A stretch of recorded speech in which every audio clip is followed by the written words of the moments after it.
अब हमारा अगला टॉपिक है प्रोटीन्स। अब देखिए, proteins are most abundant biomolecules in the living world. यानी जो लिविंग सिस्टम है उसमें सबसे ज्यादा अगर अबंडेंट कोई बायोमोलिक्यूल होगा तो वो प्रोटीन होगा, याद रखना। हमारी पूरी बॉडी, ह्यूमन बॉडी प्रोटीन से बनी होती है, प्रोटीन हर जगह पे होता है। अब हमें देखना होगा एग्जैक्टली ये प्रोटीन है क्या। सबसे पहली बात ये याद रखो, दीज आर नेचुरली ऑकरिंग, याद रखे। सो प्रोटीन्स क्या है?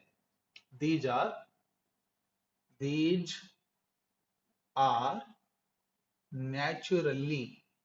naturally occurring nitrogenous polypeptides। ये पॉलीपेप्टाइड्स है, याद रखना।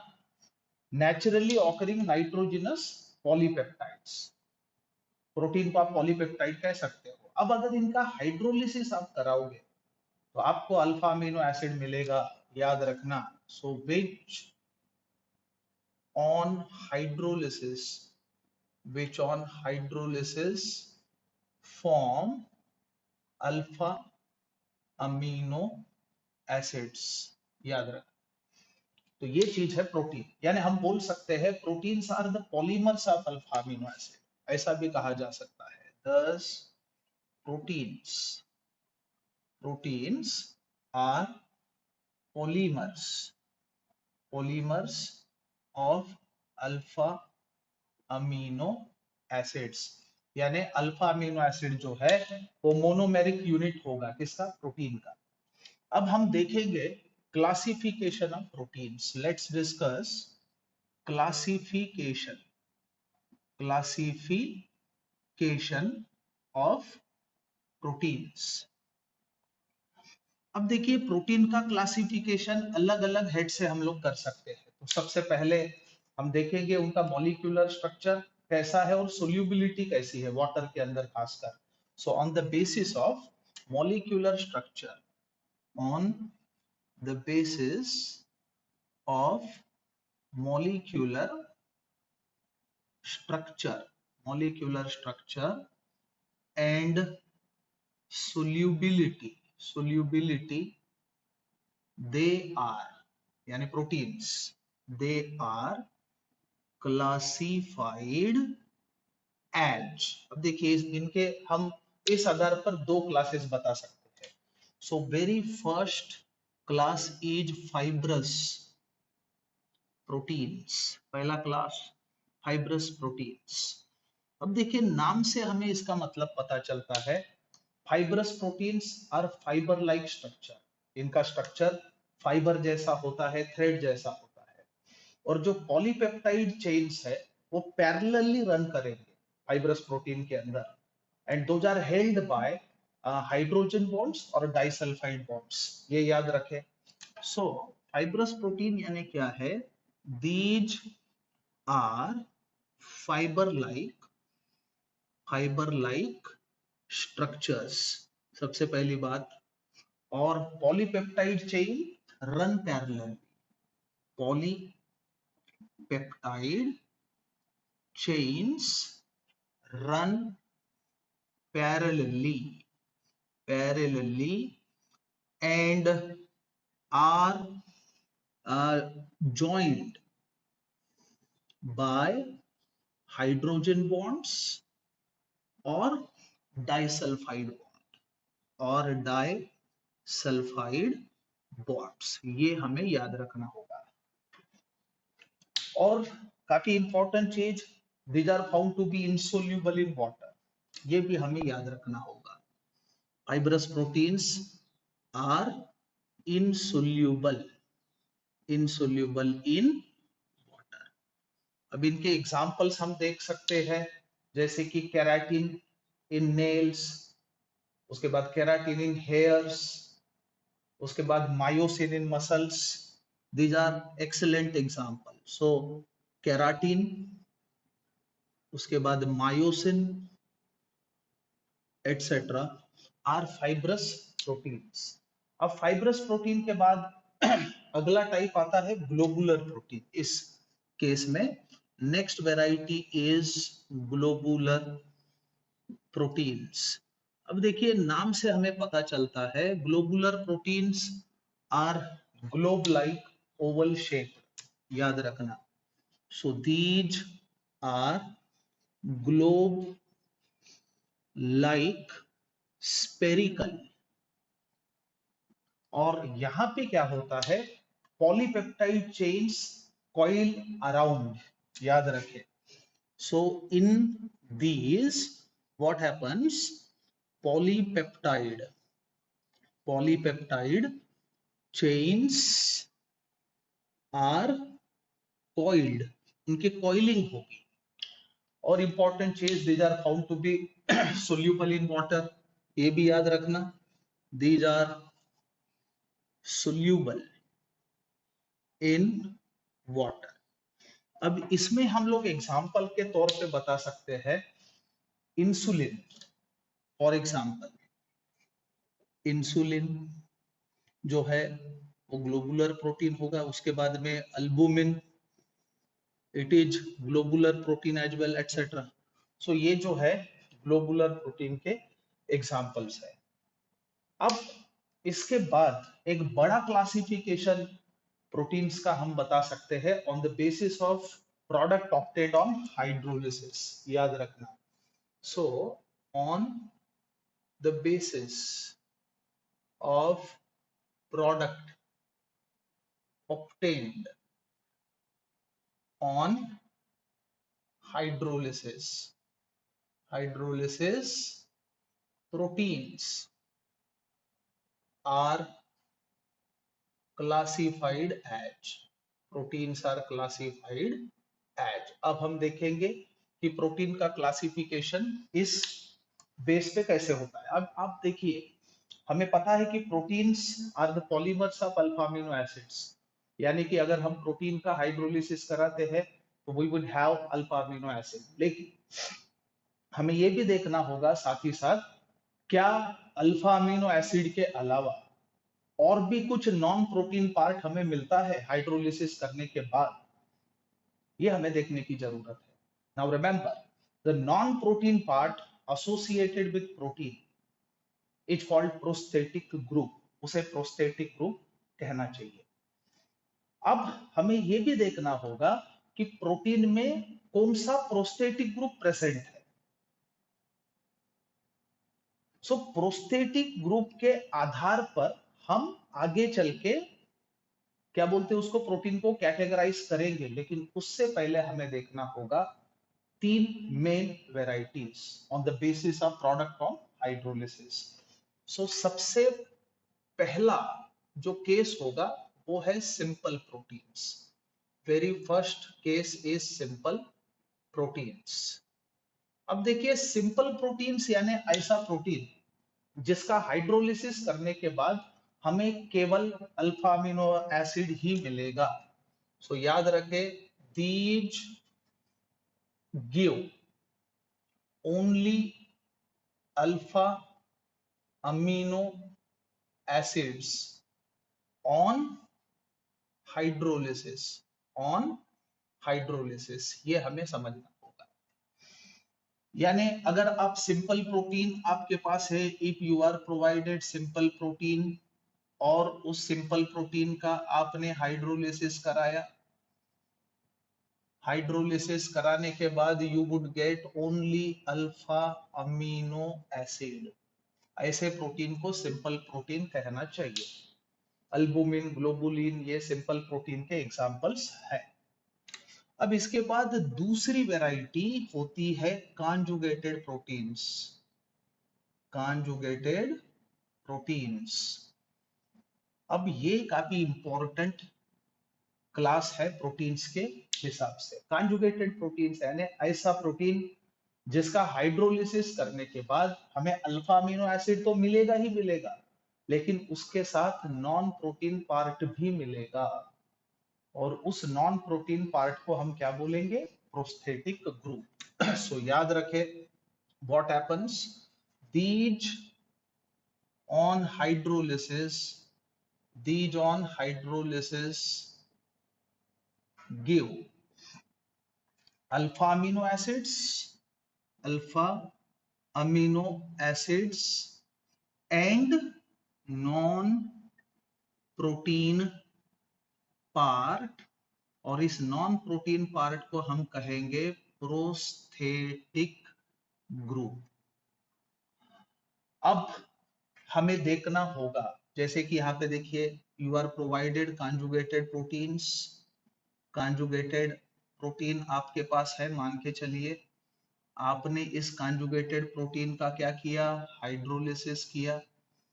कॉन्जुगेटेड प्रोटीन का हाइड्रोलिसिस कराने के बाद आपको क्या मिला, you get alpha amino acid plus prosthetic group यानी नॉन प्रोटीन पार्ट।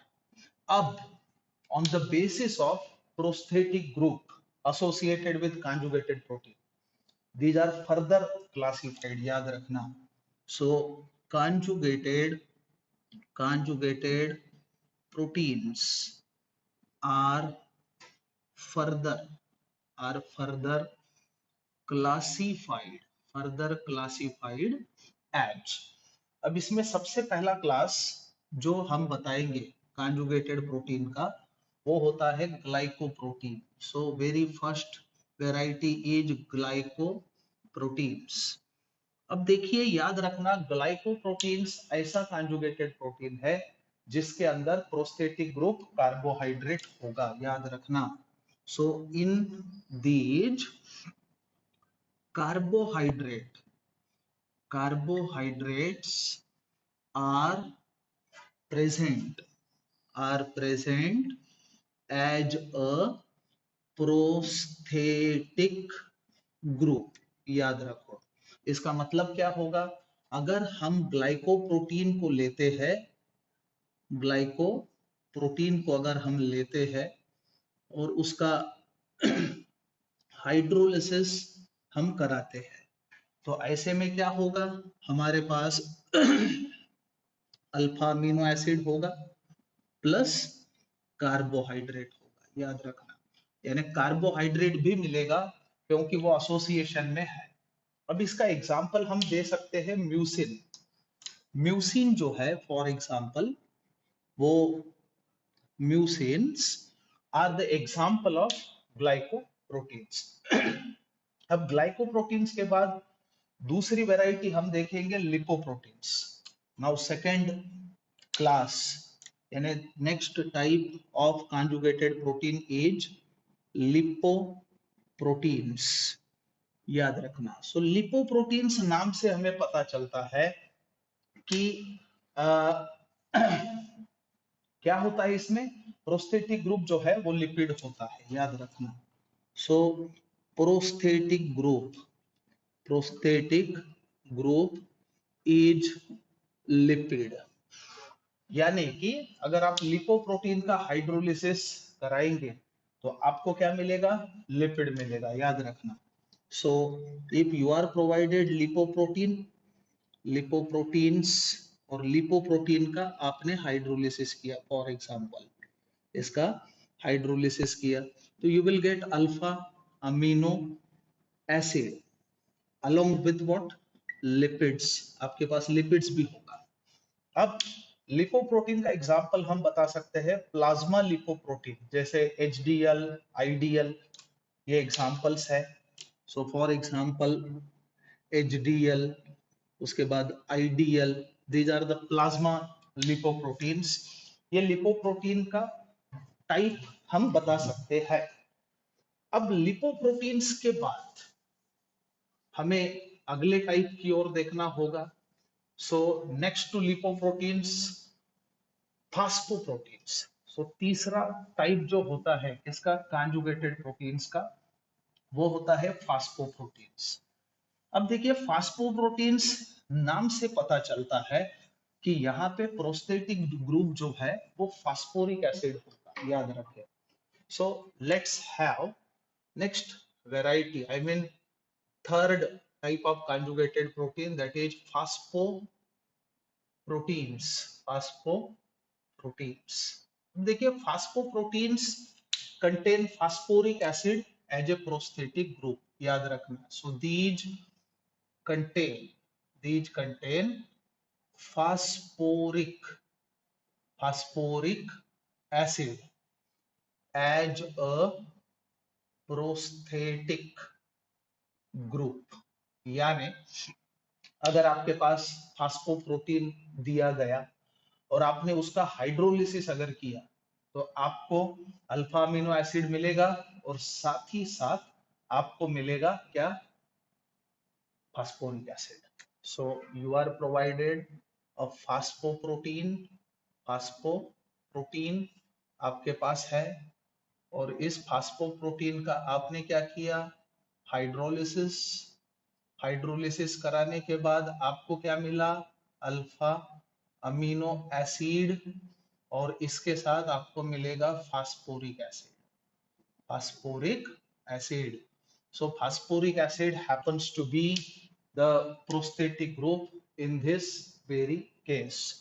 अब यहां पे एग्जाम्पल के तौर पे हम बता सकते casein.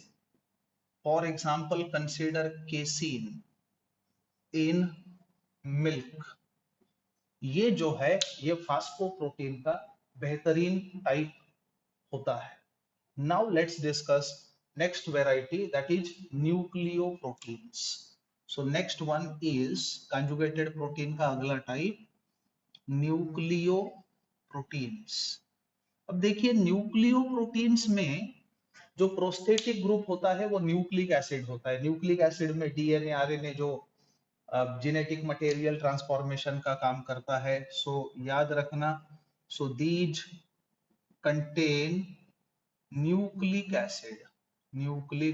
acids as a prosthetic group। ये चीज आपको समझना होगा।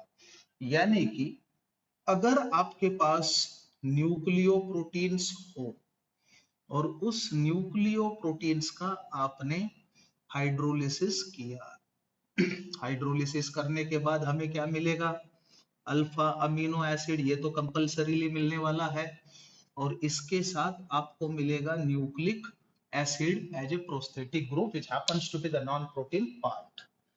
अब इसके एग्जांपल्स में हम बता सकते हैं क्रोमोसोम्स, बेहतरीन एग्जांपल है राइबोसोम्स।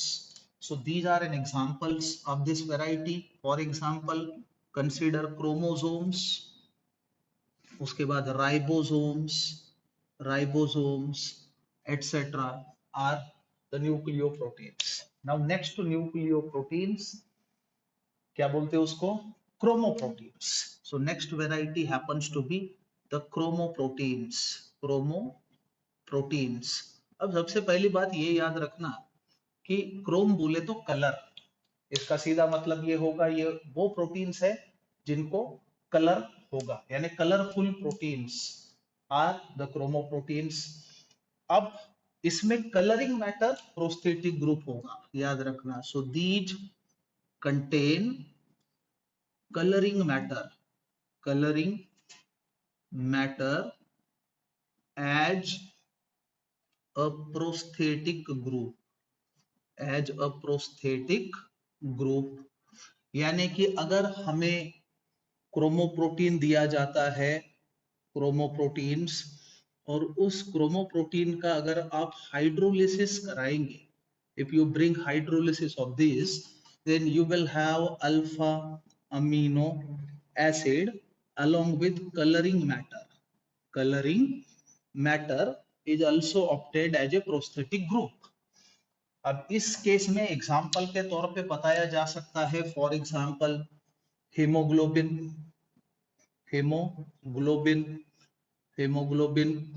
उसके बाद क्या बोलते हैं उसको, cytosine. So cytochrome another example which can be given, cytochrome et cetera. So these are the coloured proteins. इसलिए हीमोग्लोबिन में हीम होता है और हीमोग्लोबिन का कलर क्या होता है, red. So it was all about conjugated proteins. अब कॉन्जुगेटेड प्रोटीन्स के बाद तीसरी वैरायटी प्रोटीन्स की होती है डिराइव्ड प्रोटीन्स, याद रखना।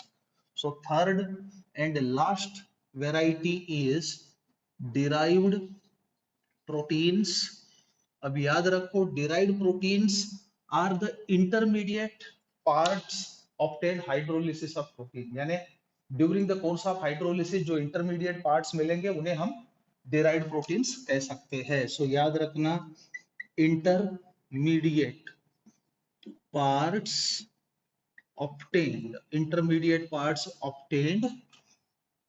during hydrolysis of proteins are known as derived proteins, उनको हम लोग derived proteins कह सकते हैं। जैसे कि प्रोटीन का हाइड्रोलिसिस एक कॉम्प्लेक्स प्रोसेस है, इट्स नॉट सो सिंपल। इसमें बहुत सारे इंटरमीडिएट्स मिलेंगे जैसे कि primary proteoses, secondary proteoses, peptone, simple peptides.